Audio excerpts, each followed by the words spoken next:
Onyxor gimana kabar nih? Kita kembali lagi. Gembira banget hari ini anjir. Ngelihat kemenangan timnas Indonesia 1-0. Luar biasa. Permainan udah menunjukkan positif yang meningkat. Oke. Cuma tinggal benerin beberapa kekurangan ya. Kekurangan tuh emang dalam setiap pertandingan pasti ada plus ada minusnya yang harus ditambah. Oh iya pasti. harus dong. Yang Gimana nih permainannya babak pertama? Gue kan gak nonton Babak nih. pertama Ceritain dong. luar biasa ya. Orang kaget Ricky Kambuaya main di sayap kiri. Pasti kaget. Kenapa nggak Beckham? Kenapa nggak Beckham? Saya benarkan saya bilang Beckham itu bagusnya jadi super sub. Wih, ya jelas. Tapi luar biasa ya dari semua yang pergantian. Cuma emang babak kedua emang Coach Patrick agak sedikit telat ganti pemain. Karena saya ngelihat Egy udah mulai kecapean. Satu lagi harus ada orang yang bisa melapisi Haye. Iya betul. Kelihatannya capek deh.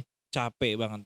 Haye maksimal seperti lalu-lalu Haye maksimal 60 menit udah mulai kecapean.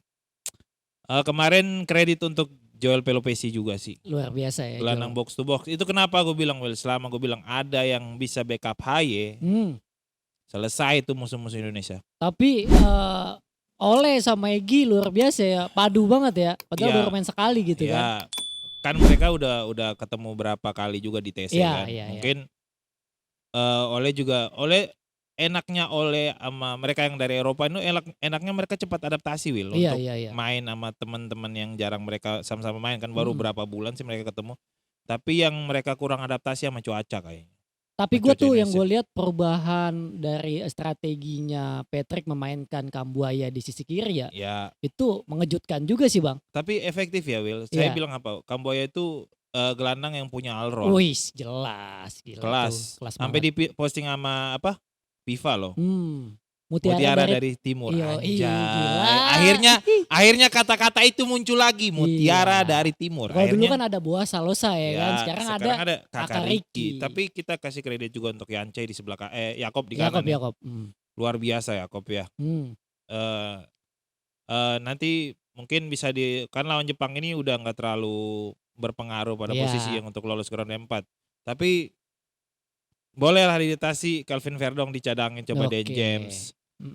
Boleh coba Mel Sigers juga. Duet sama Hapner sama Rido Jaices boleh diistirahatin gak apa-apa. Kiper tetap kayaknya. Emil kelas banget sih gue lihat. Saya udah bilang apa Emil itu kelas. Kalau ada yang bilang Pais bagus, Emil lebih bagus. Emil lebih bagus sih emang ya. Tenang juga. Bola bawah dia bagus, bola atas dia bagus. Karena gue udah bilang berkali-kali Rizky Rido perbaiki malas loncatnya doang.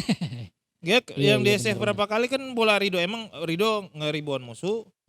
Biar dia dapat bola Rido malang musuh biar dia dapat bolanya. Jadi kalau ada bola rebound Rido bisa malangin. Tapi jangan seperti itu terus karena bakal dibaca lawan. Kemarin satu save dari Emil yang krusial ya.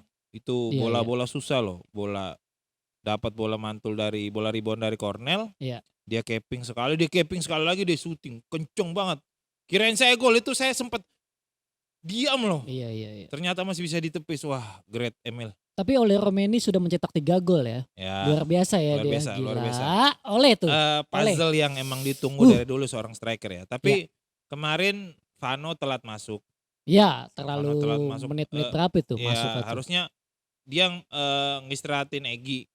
Yang menurut saya sayang sih kenapa nggak masang strike ya. Menurut saya, pendapat saya kenapa dia nggak masang strike. Karena selama saya lihat strike itu main bertahannya cukup bagus. Iya bagus. Karena emang kemarin saya ngelihat Coach Patrick babak kedua udah nggak terlalu ngotot untuk nyerang. Iya karena emang karena satu lagi stamina kita.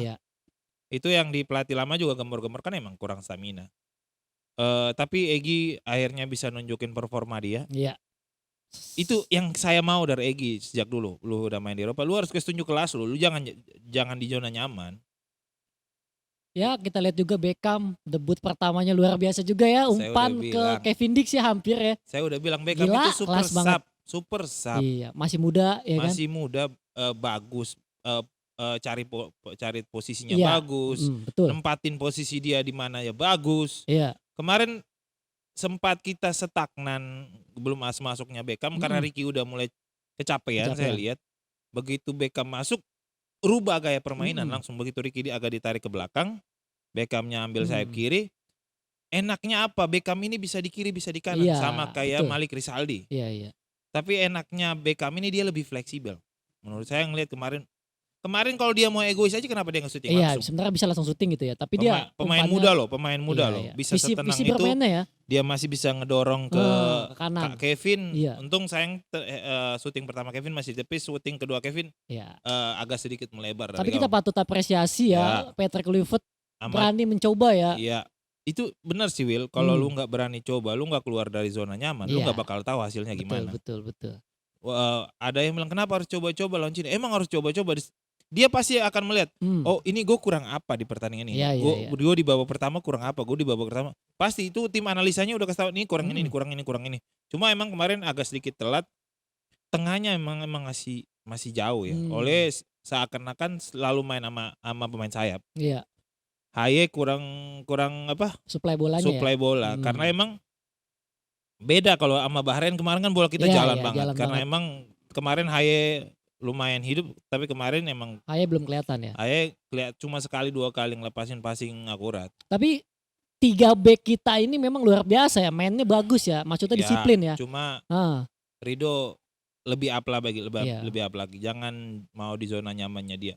Kalau benar-benar dia emang mau go internasional, emang dia harus benar-benar naikin. Dia jangan terlalu berada di zona nyaman. Oke. Itu lagi satu Will, kemarin itu ngelihat kekurangannya ada yang bilang mau coba 4-4-2 tapi 4-4-2. Ada yang bilang Kevin nggak pernah main di bek kanan. Ada yang bilang kayak gitu. Tapi sebenarnya mereka harus tahu role-nya Kevin Dix loh. Kevin Dix ini role yang pertama emang main di bek kanan, bukan bek tengah. Bek tengah itu pasti masuk di Copenhagen karena main 3. Akhirnya dia ditaruh di tengah. Kalau enggak dia agak dimajuin ke gelandang bertahan. Iya. Tapi sejatinya dia punya posisi asli sebelah kanan. Tapi Yakob juga bagus mainnya, tenang ya. Yakob tenang, cuma tapi peluang bagus yang dari satu terupas gitu babak pertama itu Yakob. Kirain saya Yakob mau syuting, ternyata dia mau passing ke Ricky, tapi udah keburuan dipotong sama back-backnya Chinese. Tapi kemarin China juga berani loh main 4-4-3 loh. Berani dia. Mereka biasa 4-4-2 diamond kalau nggak 4-4-2, tapi ternyata mereka kemarin pakai 4-4-3. Tapi yang gondrong tuh nggak berkutik ya, yang gondrong itu bahaya padahal ya dia pertama ya. Dia bola-bola, tapi berapa kali bola mati emang bahaya sih dia. Dia nyari ruang, nyari apa. Karena mungkin lebih kompak chemistry-nya pemain Cina karena emang udah lama kan. Iya, udah lama mainnya ya. Tapi kita masuk ke ronde 4 nih Bang Dixer nih ya, luar biasa ya. Yang satu kabar agak sedikit buruk. Tuan rumah ronde 4 netral doang sih. Ada Arab, ada Qatar. Itu yang harusnya sih netral sih, lebih enak ya. Dengar-dengar isu kalau yang satu pool nggak bakalan satu tempat. Lagi. Ya. Jadi mungkin kalau diundi pasti kita akan ketemu Qatar. Itu udah pasti ya. Qatar udah pasti. Tuan rumah ya. Satunya ini nggak tahu nih apa nih. Antara Irak kah atau apa. Iya. Doa-doa aja Irak sama Arab ya. Berarti kita satu grup 2 kali main ya. Iya. 2 kali main ya. Jadinya doa-doa kita lolos lah di sini lah. Ya. Biar kita nggak usah terlalu berat. Saya bilang apa? Semakin tinggi ronde semakin kita berat. Makin berat ya. Persaingannya makin ketat ya. Semua bakal berlomba-lomba ngelakuin hal yang terbaik untuk agar mereka lolos Piala Dunia. Oke, nah ini persiapan buat lawan Jepang nih Bang Dixer, gimana nih kita akan away ke Jepang di hari Selasa nanti menurut Bang Dixer setelah kemenangan kemarin lawan Cina, apakah bakal ada perubahan ataukah? Ada perubahan, karena ini Jepang kalah nih kayaknya lawan Australia 1-0 ya, di menit terakhir tuh golnya tuh, gila luar biasa. Jadi ini membuka peluang juga untuk Arab, tapi Arab wajib menang 5-0. Harus menang banyak ya. Biar bisa lolos. Tapi mustahil kalau Arab bisa ngalahin Australia 5-0. Berat soalnya. Kita aja kebobolan 5. Iya. Gimana ngelihatnya lawan persiapan kita lawan Jepang? Lawan Jepang bolehlah strike Vano main awal. Kalau boleh coba juga strike Vano sama Lili Pali juga. Strike Vano sama Ole juga masih cocok. Masih cocok ya? Karena udah ada Marcelino kan. Iya. Marcelino bisa jadi gelandang kreatif. Apakah kiper tetap Emil atau tetap Paes? Emil, menurut saya tetap Emil. Tetap Emil ya? Tetap Emil. Menjaga kalau kita lolos ke ronde 4 biar Paes masih bersih dari kartu. Kalau kena kartu lagi di sini kan ntar main ronde 4 sekali kena kartu akumulasi lagi. Jadi Nah, melihat Jepang nih yang kemarin kalah mengejutkan juga ya lawan Ya. Australia ya. Gimana Bang Dixer di nggak kandang Jepang nih? mengejutkan untuk saya sih karena mereka coba pemain akademinya separuh sih. Oke, jadi dia pemain lapis Karena kedua kali ya? Jepang berpikir dia udah aman di pot 1 Iya, kali. betul. Nggak bakalan keusik lagi karena udah jauh space-nya. Kan mereka berpikir lawan terakhir mereka juga Indonesia. Nah, Biarpun mereka bawa tim akademi, Indonesia juga harus berjuang keras. ya menurut Bang Dixer nih perkiraan pemain nih yang akan diturunkan apakah seperti kemarin atau ada perubahan nih? Ada perubahan paling. Paling kiper tetap. Back belakang sih harusnya Coach Patrick harus ubah. Siapa tuh yang harus diganti? Boleh coba Mais di posisinya Itses. Itses boleh digeser ke kanan juga nggak masalah. Itses emang bisa di kiri di kanan juga. Saya ngeliat main di timnya. Kiri Hapner tetap. Ya. Sama Jai Hapner sama Itses kayaknya cocok. Coba dipasangin ya? Jai Hapner sama Mais kayaknya cocok. Sekali coba-coba lah. Nggak apa-apa kan ini udah nggak terlalu penting lagi pertandingannya. Iya. Itu kalau tengah Ivar sama Pelupesi kayaknya boleh. Haye dicadangin dulu. Haye gitu distratin dulu. Sebelah kanannya Kevin boleh. Kevin Dix. Sebelah kiri Dan James kayaknya. Kelvin ya. Verdong babak kedua kali. Depan boleh Ole, boleh Vano. Boleh Vano ya, Vano dicoba ya. Marcelino Egi dulu lah. Egi dulu ya. Marcelino nanti aja dulu gitu ya. Sebelah kirinya Urat Mangun masih nggak ada, jadi ya terpaksa Kakak Riki masih bisa di kiri. Masih bisa di kiri ya. Oke. Jadi ngelihat ntar Coach Patrick ngelihat kekurangannya di mana, kekurangan mana yang mau dimasuk, mau ditambalin kagak masalah. Soalnya kan Marcelino udah balik. Nah, menurut Bang Dixer nih gaya permainan apa yang harus dilakukan Indonesia nih buat lawan Jepang nih? Kemarin cukup efektif ya. 3-4-3 itu masih efektif juga setelah kita keluarnya Kevin baru kita diacak adul. Itu gol juga kita main di dalam cuma 10 orang karena Kevin masih dalam keadaan perawatan. Iya. Makanya Yakob keteteran lawan Mitoma kemarin. Ini kan kemarin juga Jepang saya ngeliatnya skuadnya emang mau nyoba untuk dia ngetes juga untuk biar skuadnya untuk Piala Asia U23 kayaknya. Iya. Pemain muda ya. Pemain mudanya disiapin juga dari sekarang kayaknya. Ya kita berdoa hasil terbaik, imbang adalah hasil terbaiknya. Iya. Kalah pun kalah kecil nggak masalah. Menang yang penting itu ada perlawanan ya. Iya, menang itu impossible sih. Iya. Tapi ya kita harus jalanin terus demi biar bisa Coach Patrick bisa ini ronde 4 ntar lawannya ini bisa Coach Patrick bisa baca. Persiapannya bulan Oktober sampai ya? Oktober kan. Iya. Ya jadi lumayan ya doa-doa ada pemain yang gak cedera lah. Iya. Betul. Biar Coach Patricknya nggak terlalu lagi harus ini. Tapi kita doain ada pemain Liga 1 lagi yang dipanggil lah. Ya pengennya sih Liga 1 lah harusnya. Tapi kan Liga belum terlalu dapat tempat untuk. Betul. Kemarin cuma yang dipanggil dari Liga cuma Egi, Kambuaya, Yakob, Yance, Rizky, Beckham. Itu karena emang kualitasnya udah luar biasa. Iya. Kalau kiper sih emang baru kiper Diaspora baru dua. Kalau yang dari Jerman itu jadi dinaturalisasi udah pasti nggak kepake. Nadeo, Hernando atau yang satu lagi pemain udah nggak bakal kepake. Nah, modal 3 poin dari Cina nih. Ini kalau kita lihat-lihat Indonesia juga kayaknya mentalnya lawan Jepang kayaknya kita tunggu juga bakal nih. naik. Soalnya kita positif kan, iya. dapat poin positif di lawan China pasti naik semangat anak-anak ini. Nah, itu dia tuh. Pasti naik. Pasti bakalan naik. Nggak mungkin semangat anak-anak ini lawan Jepang kita udah lolos kita main santai-santai, enggak. Kayaknya mereka bakal fight sampai 90 menit. Soalnya saya ngeliat anak-anak ini luar biasa. Dari zamannya Coach Sintayong sampai yang sekarang mereka tetap mau fight untuk jadi lebih baik. Betul. Dan impian mereka semua adalah emang mau lolosin timnas Indonesia ke Piala Dunia. Iya. Betul. Ronde 4 udah depan mata ya. Udah dikunci ronde 4-nya. Dikunci kan. Jadi udah aman kita. Kemarin juga mereka dapat jamuan dari presiden juga. Wih, terima kasih apresiasi dari presiden atas perjuangan mereka sih. Iya. Dan bangga juga sih ngelihat kemarin tuh tifo dari La Grande luar biasa itu ya. Keren banget. Itu adalah waktu itu sejarahnya itu Panglima itu yang ngalahin China. Nah, itu dia tuh. Itu bagus banget tuh. Koreonya tuh. Untuk kemarin sih ada dengar-dengar masalah tentang tiketing sih.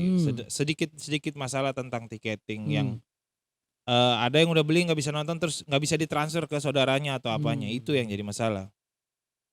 Apa karena mungkin PSSI nggak mau kecolongan lagi. Iya, Tapi kan orang ini sah bahwa tapi ya itulah itu stakeholder yang punya urusan sih. Jadi ya kalau apa ya harus ada ini sih. Tapi ada statement dari Pak Arya kemarin yang sedikit mengganggu Ya, saya sih.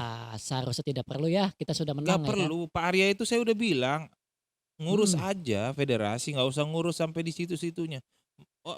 Supporter bakal lihat kalau Coach Patrick itu membuktikan kalau dia baik, pasti supporter akan nyunjung. Iya. Coach Sintayong juga datang pertama gimana? Masih ingat kata-katanya supporter Indonesia, masa bawa ini pelatih plastik dari Korea? Tapi begitu dia diberhentikan, satu Indonesia sangat menyayangi dia.